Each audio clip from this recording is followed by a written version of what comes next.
Happy Independence Day weekend, everybody. We are celebrating the greatest country on earth, the Stars and Stripes, the great old U.S. of A., baby. If you love America, I love America, then like today's video. Let's get Independence Day weekend started on the right note and show some pride in these great United States. Hit that like button. We'll get started with today's show.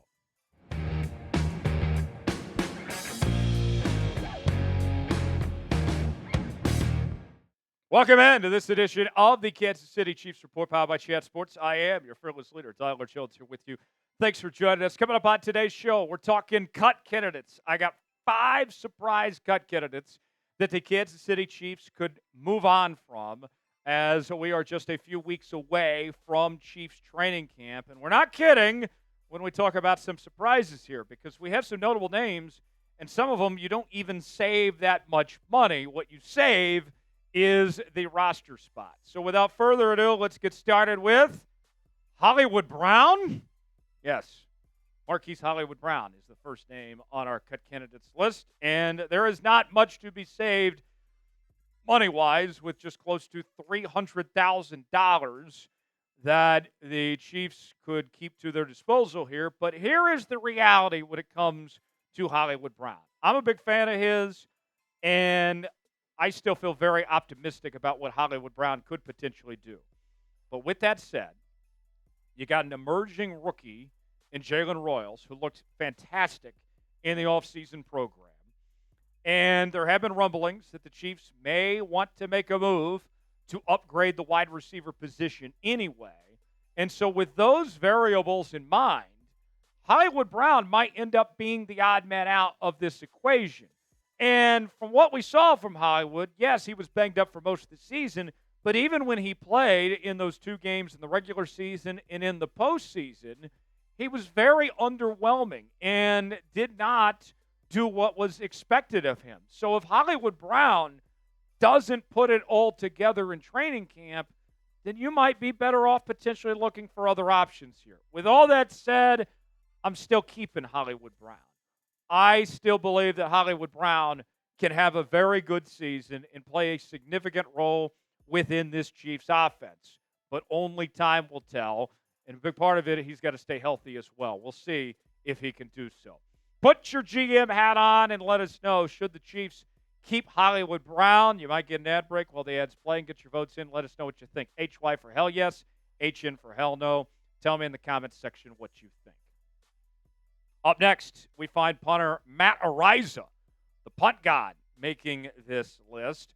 And this one might be a bit of a shocker as well, to see Matt Araiza, who appears to be one of the better punters in football, making this list. But it all comes down to the Benjamins, folks. You can save $960,000 by moving on from Matt Araiza. But here's another thing as well.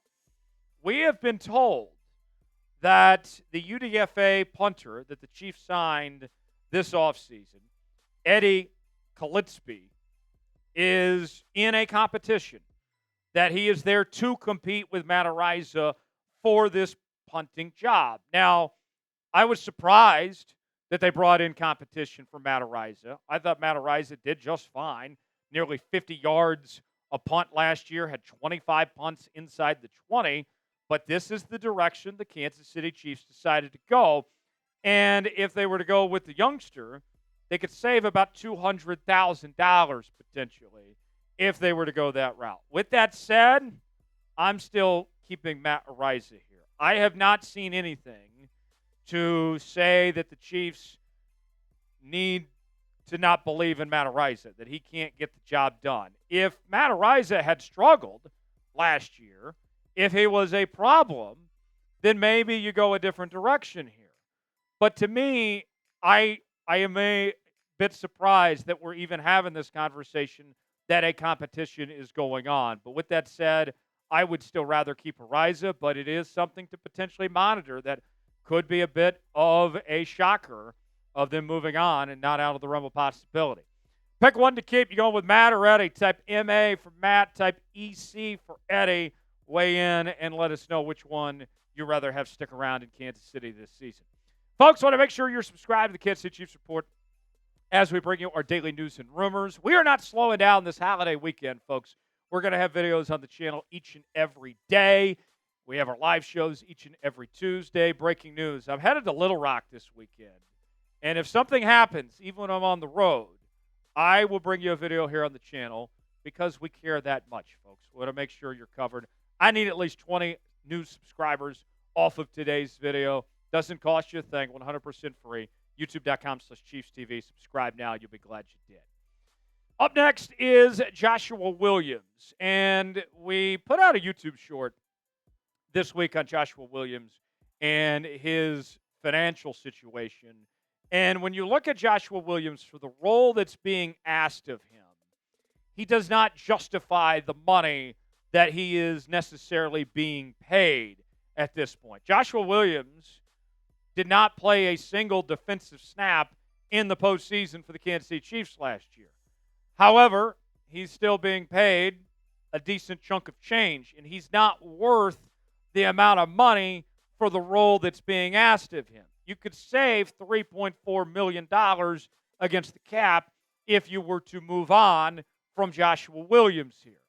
And when I think about Joshua Williams, this is somebody that, if we were talking, was making less money, I don't think anybody would have a problem with him as being one of your, 4, 5, 6 cornerbacks at the end there.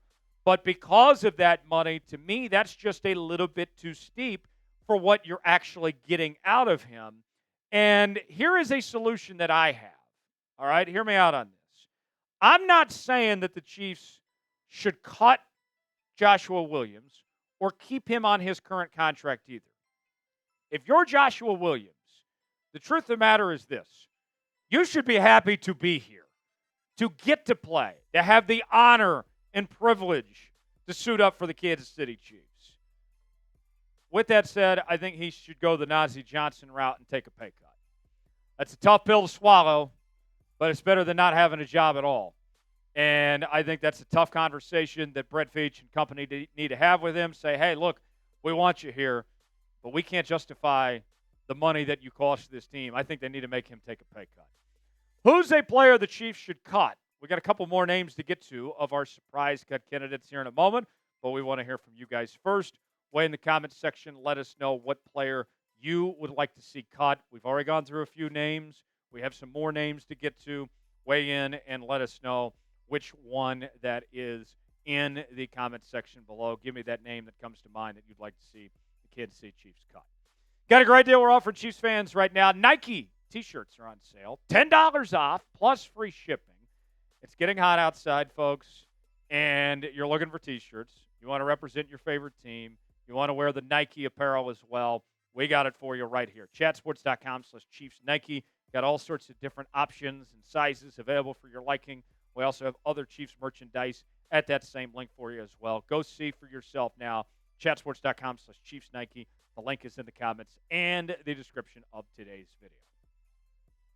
Up next, this one I don't think is too big of a surprise, but it's the fact of how we got here to this point. Skyy Moore, a former second-round pick who was brought in when the Chiefs were in desperate need at the wide receiver position. And what does he have to show for it? Not shit. He has not done anything for the Kansas City Chiefs. He struggled to stay healthy, but even when he's been on the football field, he has been a major disappointment. I've said it before. I'll say it again. I think he is the worst draft pick of the Brett Veach era. And Brett Veach has done a phenomenal job in drafting, but they totally whiffed when it came to Skyy Moore. If you cut Skyy Moore, you save about $1.58 million against the cap. But more importantly, when we talk about the roster space that you're looking at, you have a very competitive receiving room right now for those final receiver spots with Nico and with Tyquan Thornton. And if I move on from Skyy Moore, then that makes that decision a lot easier of who's going to hold down those spots. Tyquan Thornton's had a fantastic offseason. Nico has been a very good special teams specialist here, and Tyquan Thornton can play special teams as well. To me, this is an easy call. I'm cutting Skyy Moore. I'm counting my losses. It sucked that it's got to come down to this, that we've gone this route, but hey, it is what it is. It's a business decision. It's disappointing. I hate that it had to go this way, but here we are, folks. Should the Chiefs cut Skyy Moore? Sound off in the comments and let us know. Type Y for yes, in for no. Weigh in the comment section and tell me which way you lean towards. Last on our list is Robert Tonyan. The Chiefs brought him in December, and then they re-signed him this offseason. And Robert Tonyan's got a pretty decent resume, dating back to his days with the Green Bay Packers. But what has been a pleasant surprise has been how well Jake Brenningstool has showed out in the offseason program. The UDFA out of Clemson, by all indications, has been outplaying Robert Tonyan for the right to earn that final tight end spot on the roster. And so if you go Brenningstool, then you get a cheaper, younger player with more potential. And by moving on from Tonyan, you save about $1 million, just over that. So for me, it's one of those things where I'm saying to myself, this isn't a bad thing, actually, moving on from Robert Tonyan. Because if Brenningstool's looking that good, then you're doing something right. And Brenningstool's a guy that we thought was going to get drafted. I was surprised he was a UDFA. So Robert Tonyan, nothing personal, just business. He gets cut.